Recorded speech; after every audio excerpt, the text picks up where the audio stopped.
Ok,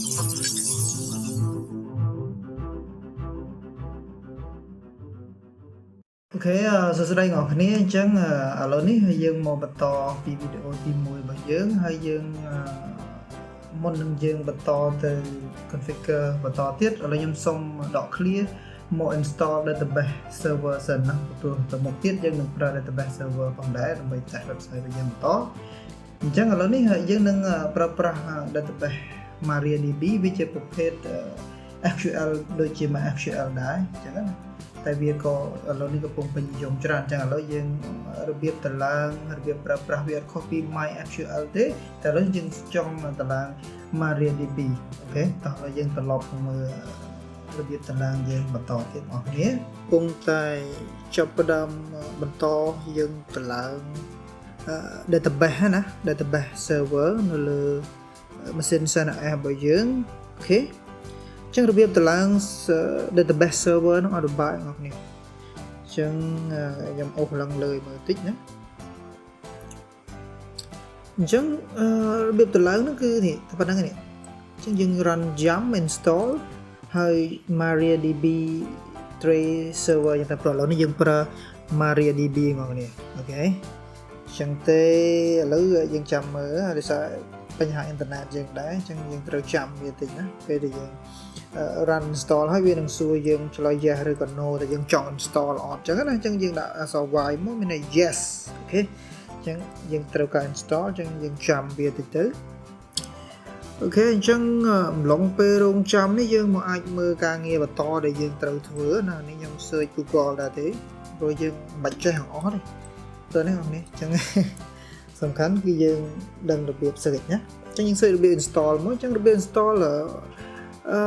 MySQL ឬក៏ MariaDB server ហ្នឹងគឺវាត្រូវការតែប៉ុណ្្នឹងទេណាអញ្ចឹងយើងយ៉ាំ install មក sudo ដោយសារតែ user យើងអត់មាន set root អញ្ចឹងណាអញ្ចឹងដោយសារ user យើង root ហើយយើងមិនបាច់វាយ sudo ទេអញ្ចឹង install ទៅ install ហ្នឹងអ្នកនរគ្នាដូចរាល់ដងអញ្ចឹងគឺត្រូវ start service អូខេអញ្ចឹងអ្នកនរគ្នាត្រូវ start service ហ្នឹងមកអូខេអញ្ចឹងបន្ទាប់ពី start service ហើយយើងធ្វើអីទៀតអញ្ចឹងយើងត្រូវ enable វាអូខេ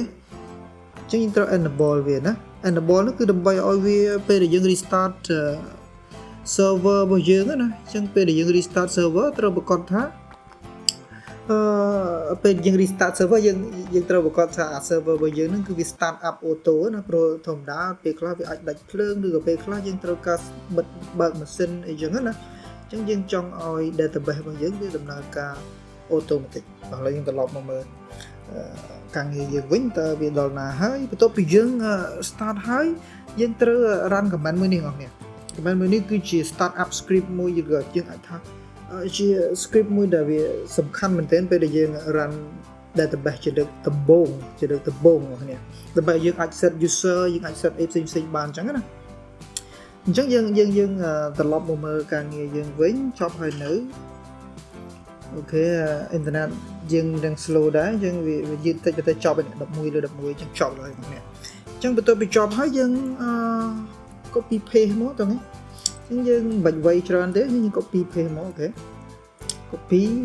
control C ឬ command C នៅលើ Mac ហើយ command V ដើម្បីយើងអាច start database របស់យើងអូខេយើង start database របស់យើងមក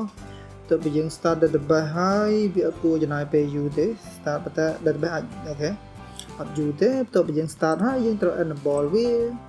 អូខេវាធ្វើអត់ខុសគ្នាបងប្អូនឲ្យតែ system D ណា page system D គឺយើងអាចឆាយើង start up script មកអូខេហើយយើង run MySQL secure installation អូខេ MySQL server ក៏ធ្វើចឹងដូចគ្នាបងប្អូនចឹងយើង run មកយើង current user password root enter for none ឥឡូវយើងអាច enter password អីចូលចឹងណាអូខេយើងអាច enter password អីចូលខ្ញុំតេស្តខ្លួនឯងទេអ្នកគ្នាមិនបាច់ខ្វល់ទេតេស្តរេអត់តេស្តទេអ្នកគ្នាវាយ password អ្នកគ្នាណាអូខេយើងវាយ password របស់យើងអូខេអូខេenter for none ឥឡូវ enter យកតែម្ដងទៅអូខេមកលើយើងកុំខ្វល់កន្លែងហ្នឹងឥឡូវយើងសុំតទៅមុខទៀតសិនបណ្ដោយទៅបងប្អូនអញ្ចឹងយើងអាច បង្កើត user ផ្សេងអញ្ចឹងឥឡូវ set password root on បាច់ទេអូខេ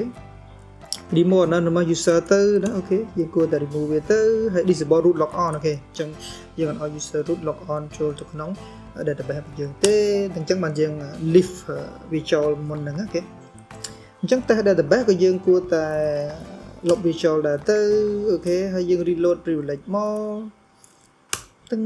អូខេប៉ុណ្ណឹងគឺ database យើងគឺ clean up ហើយប៉ុន្តែឥឡូវយើងត្រូវប្រកាសថាយើងបង្កើត user ដើម្បី test តើ database យើងដើរអត់អញ្ចឹងដើម្បី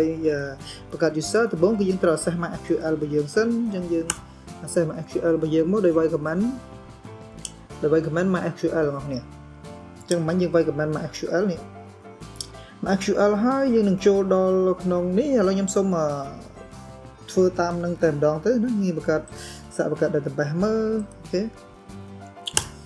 យើងបង្កើត database មកបន្ទាប់ពីយើងបង្កើត database មកយើង create user បងប្អូន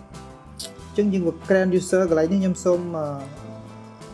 copy យកតែម្ដងទៅអូខេអញ្ចឹងយើង copy យកតែម្ដងតែយើងត្រូវដូរ password របស់យើងគឺដោយសារយើងចង់ដាក់ password របស់យើង db pass អ្នកគ្នាដាក់ password អីដាក់ទៅអ្នកគ្នាហើយ user របស់យើងដាក់ថា db user ចុះអូខេ db user អូខេចឹងយើងដាក់តែ db user ហើយមួយចង់អូខេ db user ហើយ database ហ្នឹងគឺ database example នឹងត្រូវហើយយើង enter មកអូខេអញ្ចឹងប្រភេទហ្នឹងគឺយើងអាចអនុញ្ញាតឲ្យ user មួយនេះអាច connect មកកាន់ database មួយហ្នឹងអូខេយើង assign set ឲ្យបន្ទាប់មកទៀតយើង flash privilege អូខេដើម្បី reload privilege ហ្នឹងយើង copy មកហើយយើង paste មកអូខេ Linux system admin យើងមិនចាំបាច់ត្រូវចេះអស់ទេអ្នកគ្នាសំខាន់ចេះ search ចេះ browse វាអូខេតទៀតអញ្ចឹងយើង exit មកខ្ញុំជិលសរសេរខ្ញុំ copy យកទាំងអស់តែម្ដងទៅអ្នកគ្នា exit មកដល់យើង exit ហើយយើងអាច test បានទេយើង test យក user ដែលយើងបង្កើតបាញ់ហើយសាក់ login ដែរអត់អញ្ចឹងយើងប្រើយើង copy ដែរមកណា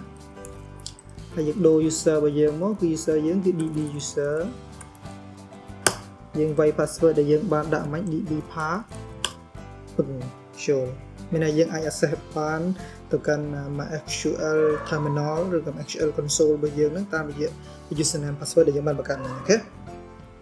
ដើរឲ្យប៉ុណ្ណឹងទៅពីដើរហើយអ្នកនរគ្នាអាច test បានហើយប៉ុណ្ណឹងអញ្ចឹងណាយើងអាចវាយ comment ផ្សេងថាយើងចង់ test តើយើងអាច show database ដែលយើងបង្កើតមិញបានអត់អូខេហើយរួចជាស្រេចអ្នកគ្នាអញ្ចឹងឥឡូវយើងបន្តបង្កើត database ហើយខ្ញុំគិតថាប៉ុណ្ណឹងបានហើយអ្នកគ្នាអញ្ចឹងវីដេអូបន្តទៀតយើងនឹងតវីដេអូមុនដើម្បីធ្វើការ run web server ដែលអាចប្រើ connect មកដល់កាន់ database របស់យើងបានតាមរយៈ PHP ណាអូខេអញ្ចឹងប៉ុណ្ណឹងអរគុណច្រើនអ្នកគ្នា